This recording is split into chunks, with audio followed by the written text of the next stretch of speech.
Hey, today we've got a Toyota Highlander in the shop, and the customer is going to be upgrading the headlight assemblies with a plug-and-play HID option that we'll go over in just a moment, as well as an upgrade for the fog lights.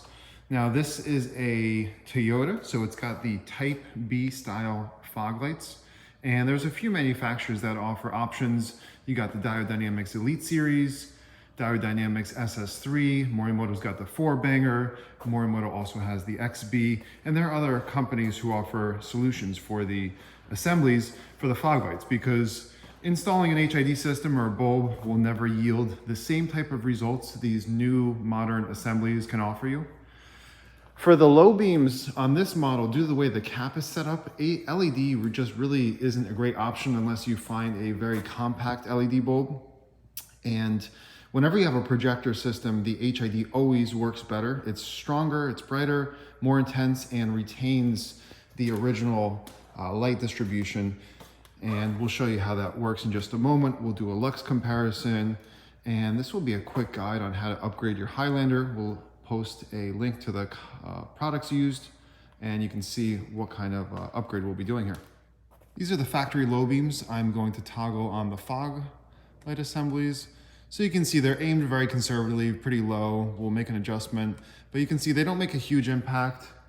Fog lights are not meant to replace the driving lights. However, these are pretty standard, pretty weak by all means.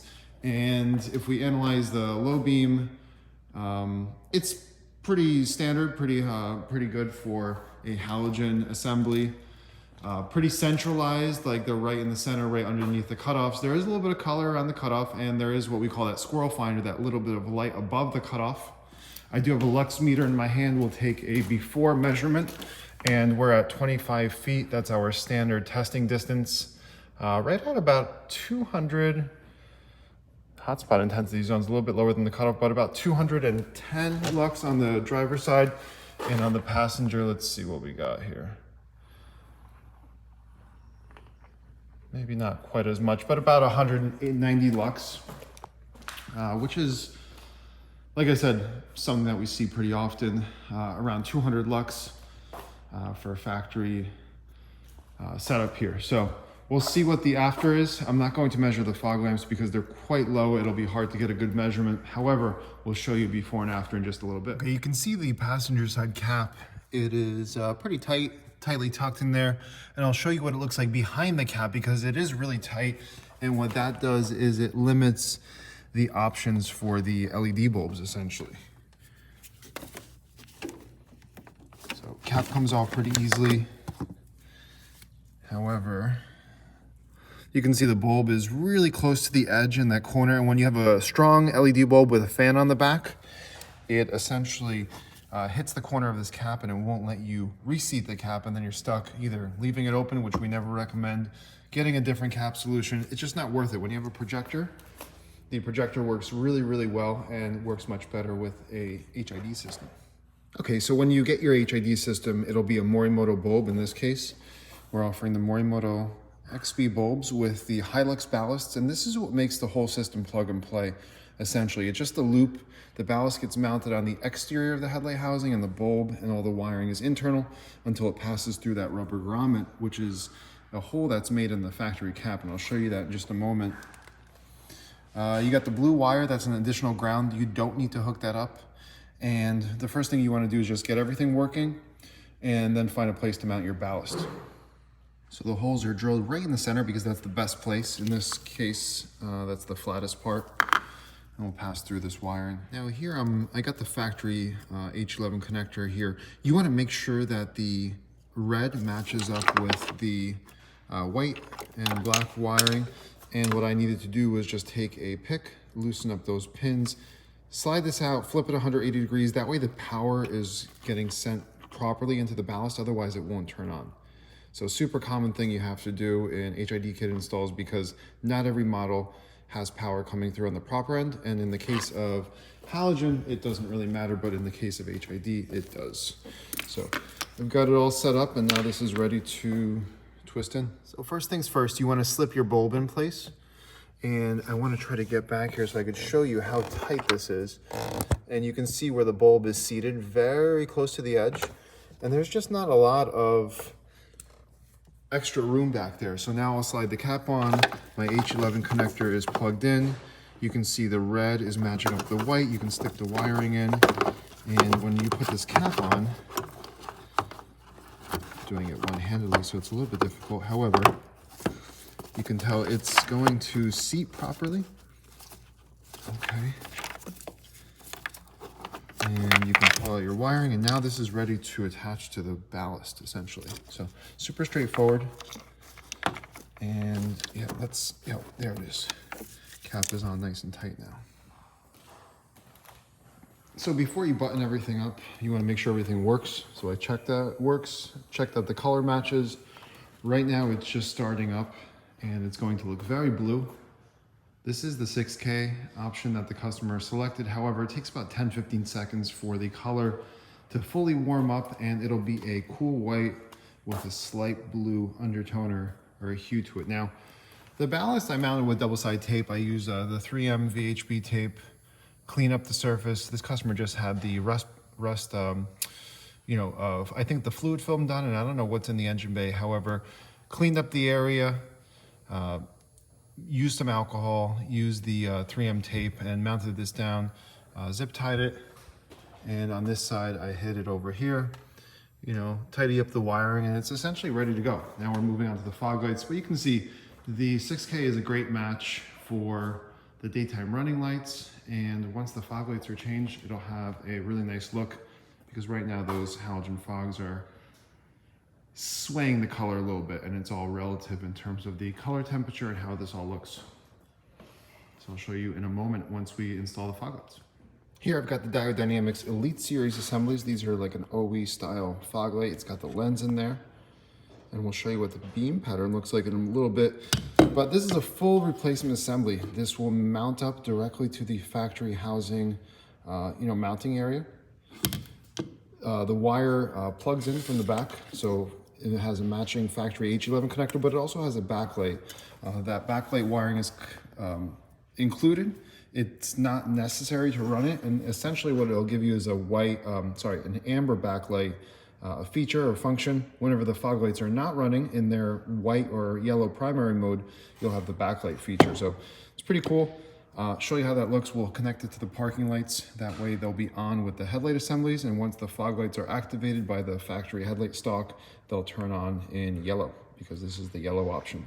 Also offered in white, and at the moment these are $220. Honestly, one of the best values on the market for a full assembly, and you'll see what a difference they make. Now on most models, you can just cut the wheel, take out a few fender clips, and you can access the fog light assembly here. You can see it stuffed back in there. You can see the factory H11 bulb.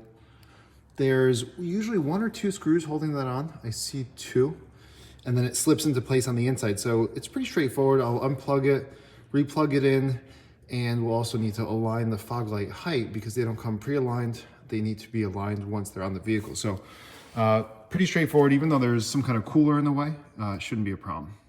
Okay, so that one fog light is installed. Again, just cut the wheel, access it from back here. There's a few screws to take off. I've got it aligned.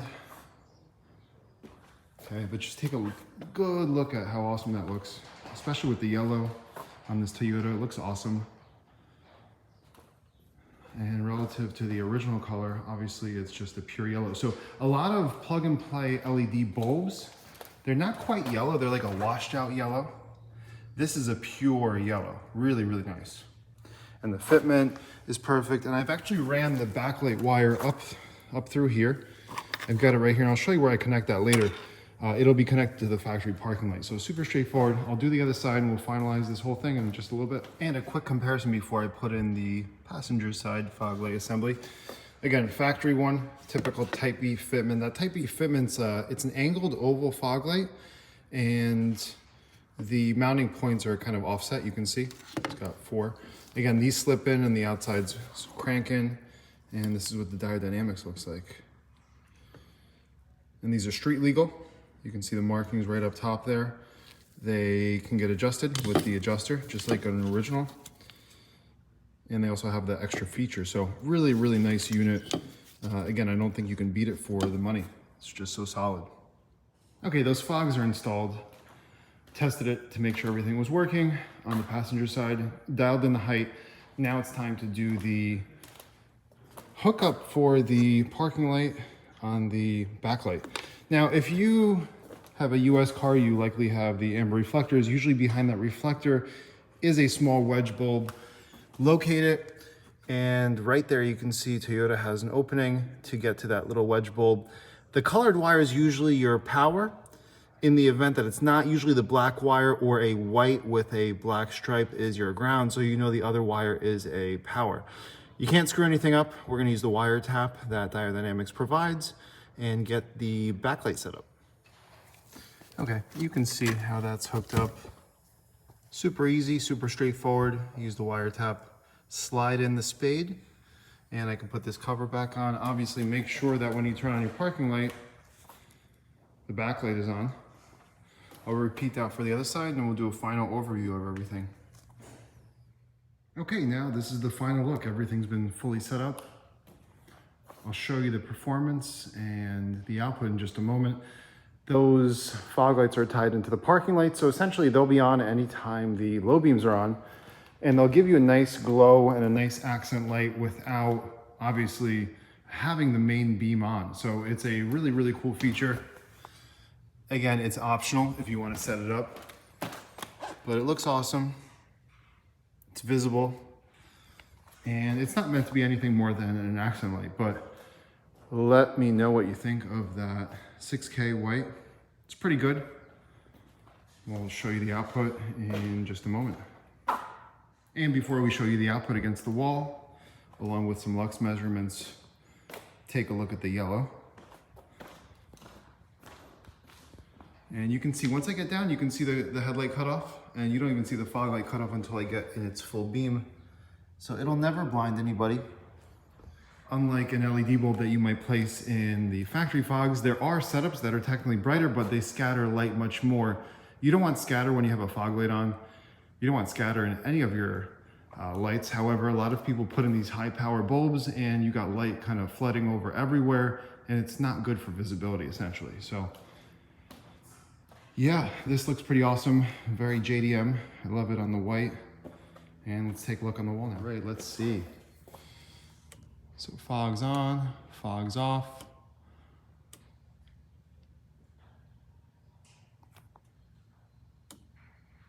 You can see the HID system retained the original hotspot intensity zones. Looks really good in person. I think it actually added a little bit more color at the cutoff line. But that's the key with HID. It retains and kind of just magnifies what the projector originally offers in majority of applications and majority of cases. And I think this is a great example of, you know, a housing that works pretty well with HIDs. Okay, got the lux meter. Again, we were hitting about 200 lux or less before. Okay, we got about 430 on the driver's side. And quite some more on the passenger side. Okay, about 600 lux. So that came out pretty awesome. 2-3 times brighter than stock. Added some color. Looks awesome. If you guys have any questions, email us. It's info@lightwerkz.net. You can leave a comment on this channel. Somebody will get back to you. And we'd like to know what you think of this. I think it came out really awesome, really solid. But yeah, drop a comment below. We'd love to hear from you.